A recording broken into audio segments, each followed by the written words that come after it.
Good evening and welcome to Samsung Electronics Pyeongtaek campus.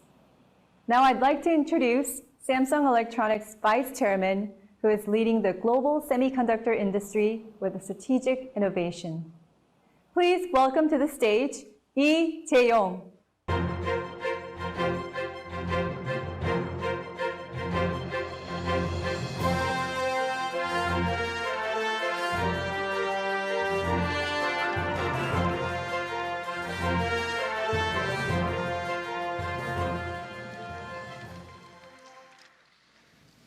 Good evening.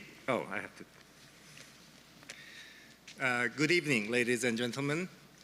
It is a great honor to welcome President Biden, President Yoon, and many distinguished guests to our Pyeongtaek Semiconductor campus today, the largest and most advanced fabrication site in the world. Over a quarter century ago, Samsung became the first international company to make semiconductors in the United States. We highly value our friendship and look forward to continuing our special relationship.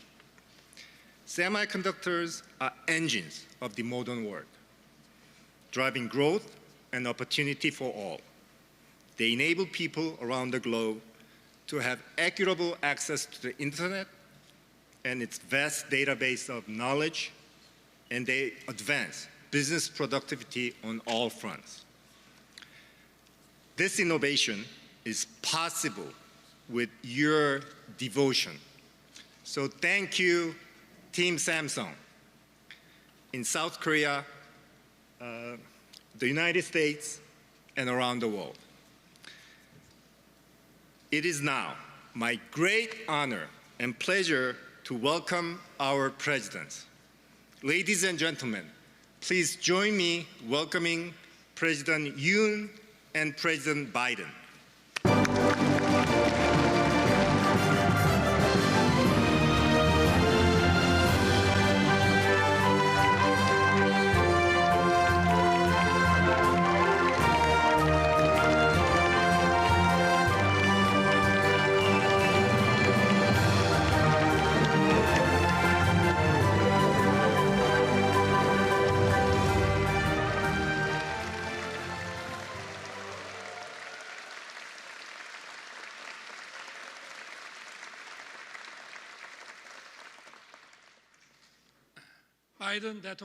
President Biden, distinguished guests from home and abroad, Mr. President, the fact that your first stop in Korea is the Samsung Semiconductor Pyeongtaek campus, the world's largest semiconductor fabrication site, I believe holds great significance. President Biden has emphasized, ever since he took office, the importance of semiconductors as the core of the global supply chain. I am well aware of President Biden's call on the Congress to pass the CHIPS Act. Furthermore, President Biden has hosted the Supply Chain Summit leading international cooperation towards the stabilization of the global supply chain. Today's visit to the Pyeongtaek campus will certainly serve as a great opportunity to re-highlight the meaning of semiconductors for the economy and security, as well as the meaning of US-ROK Global and Comprehensive Strategic Alliance based on semiconductors. Semiconductors are essential for advanced industries such as autonomous vehicles, AI, and robots, playing a pivotal role in the technology competitiveness for the future. The Republic of Korea provides 70% of memory chips used around the world, positioning ourselves at the center of the global semiconductor supply chain. The history of semiconductor cooperation between our two nations is as long as that of the US-ROK alliance. The first semiconductor to be established in Korea was Korea Semiconductor Incorporated, a Korea-US joint venture established in 1974. The technology partnership with Micron of the U.S. facilitated the development of the world's third 64K DRAM, this first step has led to Austin and Taylor becoming the home to Samsung's advanced foundry plant. Semiconductor material and equipment providers from the U.S., such as Lam Research at DuPont, are also investing in Korea, translating into strong partnerships with Korean semiconductor companies. At the same time, we are witnessing active cooperations between our two nations in this field. The U.S.-ROK Semiconductor Partnership Dialogue launched last year has led to cooperation for not only the semiconductor supply chain, but also joint projects for investment, talent, and technology. I believe that semiconductors are national security assets for our future and plan to execute bold incentives and provide all necessary support. I also look forward to President Biden's support for incentives to be enjoyed by Korean semiconductor companies when investing in the U.S., along with your interest in the investments by U.S. advanced materials, equipment, and chip design companies to Korea. I would like to take this opportunity to extend my deepest gratitude to President Biden for your visit to the Pyeongtaek campus, the heart of the Korean semiconductor industry. I look forward to today's visit translating into U.S.-ROK partnership blossoming into an economic and security alliance based on our partnership for advanced technologies and global supply chain. Thank you.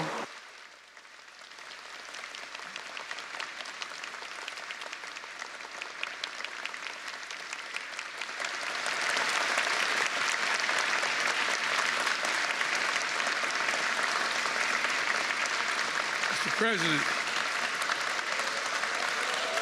thank you. Thank you. You're very generous. Thank you very much. Mr. President, thank you for that introduction. It's wonderful to be back in the Republic of Korea. President Yoon, I'm honored by the welcome you've given me to your beautiful country. And congratulations again on your election. Congratulations. And recent inauguration.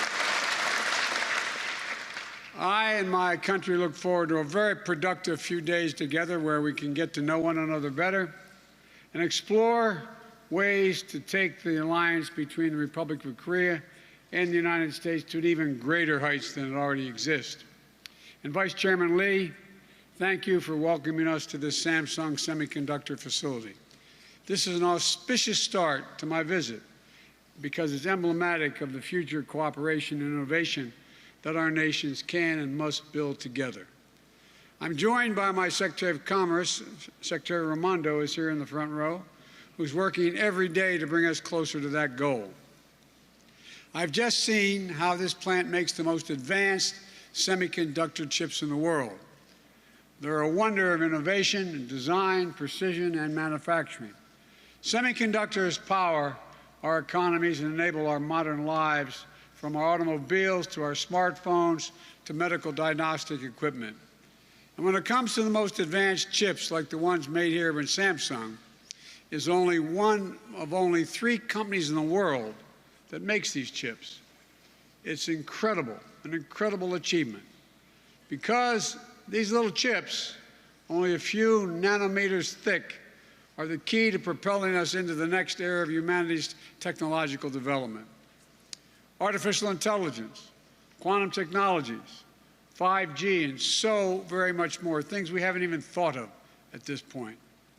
This plant also reflects the close bonds and innovation between our countries. Much of the technology and machinery that is used to make these chips was designed and produced in the United States.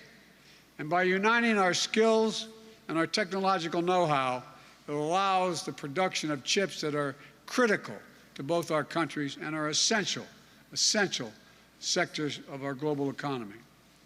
And thanks for the incredible $17 billion investment that Samsung announced last May, soon to the United States to have a facility like this one that manufactures the most advanced chips in the world in Tyler, Texas. Thank you.